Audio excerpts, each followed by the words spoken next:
hate to break it to you, but you wouldn't have lasted a week. Not in the smell, not in the heat, not with the sound of coughing crawling down every street like rainwater through a drain. The year was 1347, and Europe had no idea it was about to die. They called it the Great Mortality, but you might also know it as the Black Death or the bubonic plague. It felt like a fever that wouldn't end, a bruise under the skin that kept spreading. It felt like something personal. Not a punishment from God, but a reminder that the world was small, filthy, and fragile, and you were just a small part of it. And with that, welcome to a relaxing history lesson on the plague that swept through Europe long before you or I were alive. Please sit back, relax, pull up a blanket, and enjoy a beverage. We're going back in time. It started far away, as bad stories always do, in the rat-choked borderlands between Asia and the Black Sea. Fleas fed on blood, rats fed on crumbs, people fed on both. Somewhere in that chain of hunger, a germ found its way into a caravan headed west. The Silk Road, the pride of empire, became a slow fuse stretching toward Europe. By the time the first ships left the port of Kaffa, the crew were already dying. The Mongols besieging the city hurled their corpses over the walls like curses. The Genoese traders panicked, cut their lines, and set sail for home. They thought the sea would save them. It carried them instead. In October 1347, 12 galleys scraped into the harbor of Messina, Sicily. The sailors were half-rotted, their flesh blackened and swollen, the air around them sour and sweet like spoiled fruit. The town guards pushed the ships back out to sea, but the rats had already disembarked. The plague had found its first European address. From there, it spread like gossip, fast, dirty, unstoppable. Marseille, Genoa, Venice, then up through Paris, London, Flanders. Each week another port, another burial pit. It moved faster than letters, faster than prayers.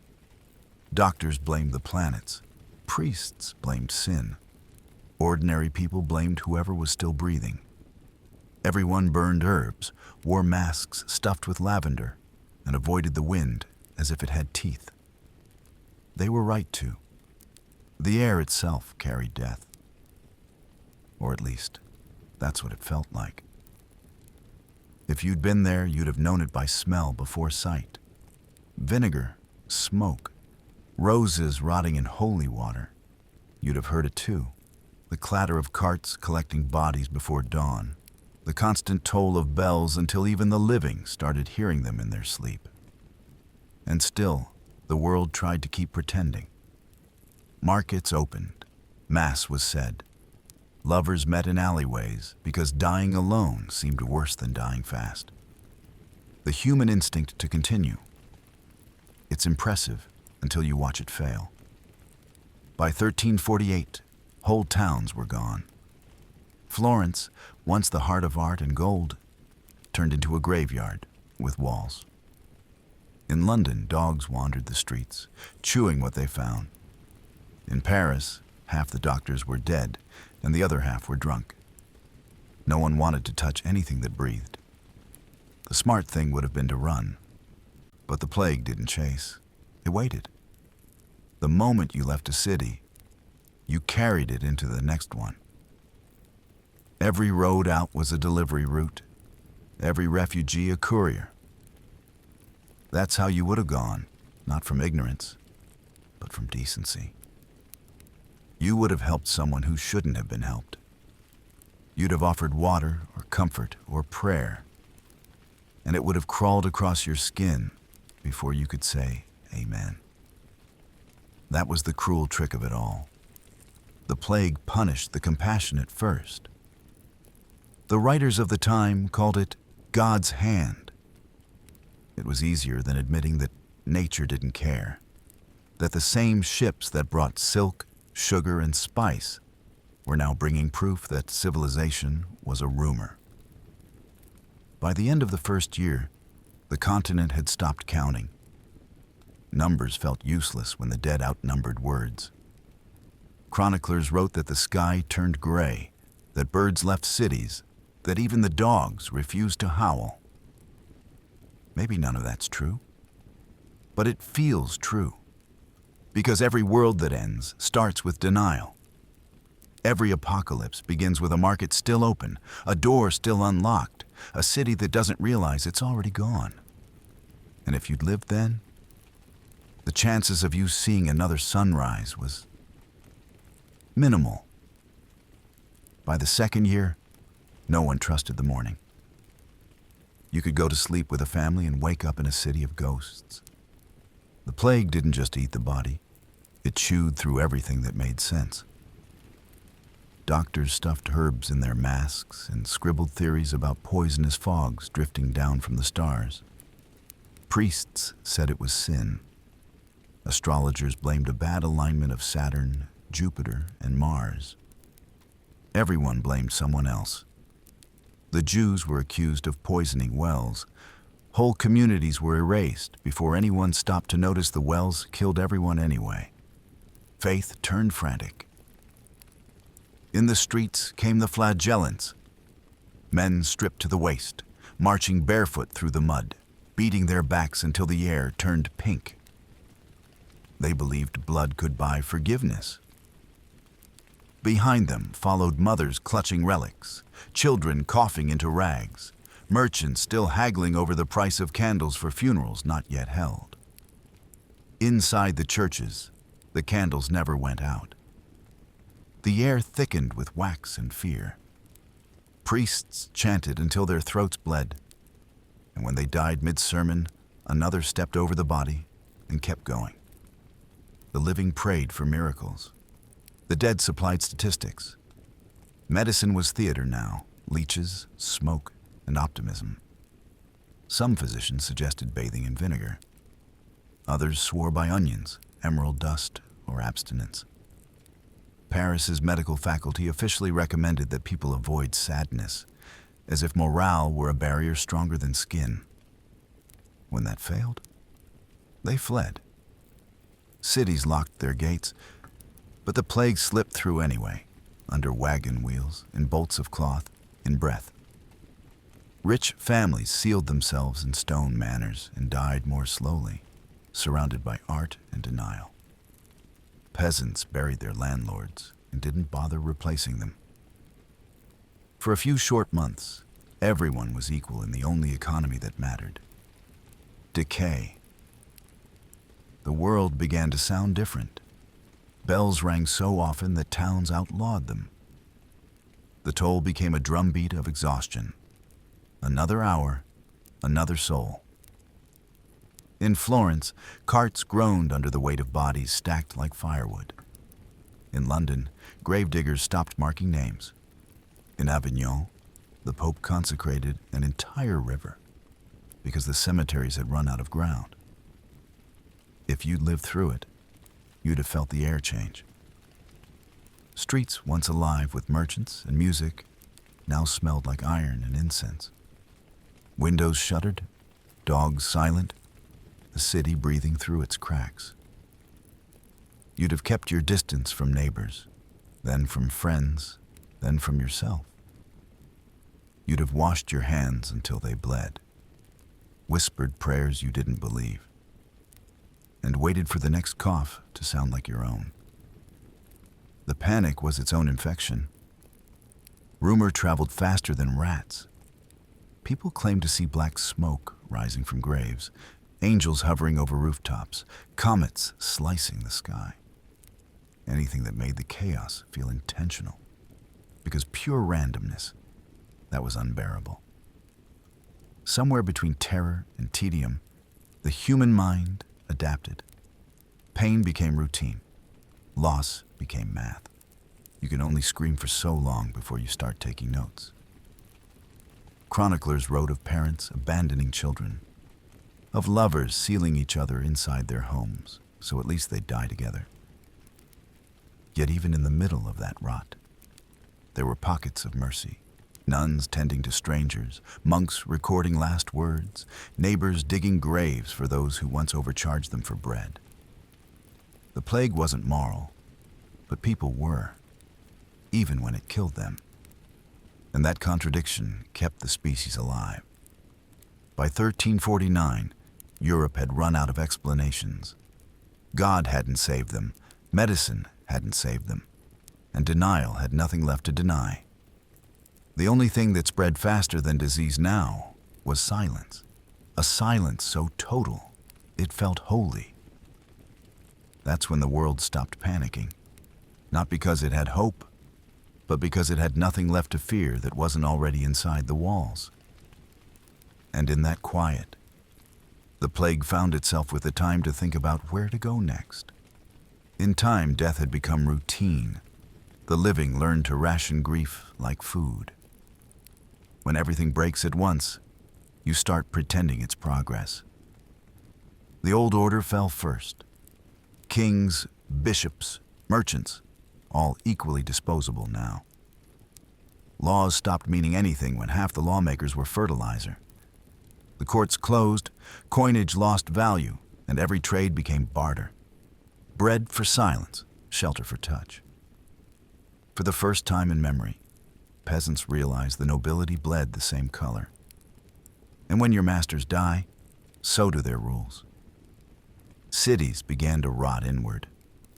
Florence, jewel of Tuscany, collapsed under the weight of its own perfume. The streets that once smelled of wine and wax now stank of lime pits and burnt wool. Venice, that floating empire, turned its canals into hearse routes. Even the bells stopped ringing. Metal was melted for coins that no one trusted. What passed for authority crawled behind the survivors. The church, once the immune system of Europe, turned septic. Monks who'd preached that sin caused the plague were the first to die of it. Pilgrims carried infection from shrine to shrine until holiness itself became contagious. People didn't stop believing in God. They stopped believing He was paying attention. In that vacuum, something feral moved in. Witch hunts flared, local lords raised private militias to protect villages, and mercenaries roamed the countryside offering salvation at sword point. Whole regions turned into moving fortresses of paranoia. If you weren't sick, you were a suspect. If you were a stranger, you were already dead. But beneath the ash, strange things started growing. Fields lay fallow long enough to breathe again. Wages tripled because no one was left to bargain them down. The serf who'd buried his landlord became his own landlord. And in the silence of ruined cathedrals, new sounds began to echo. The scraping of pens, the hammering of artists rebuilding beauty from the bones of plague. The Renaissance wasn't born from genius, it was born from vacancy. If you'd survived this far, you'd have noticed the air changing again. The panic was gone. In its place, clarity.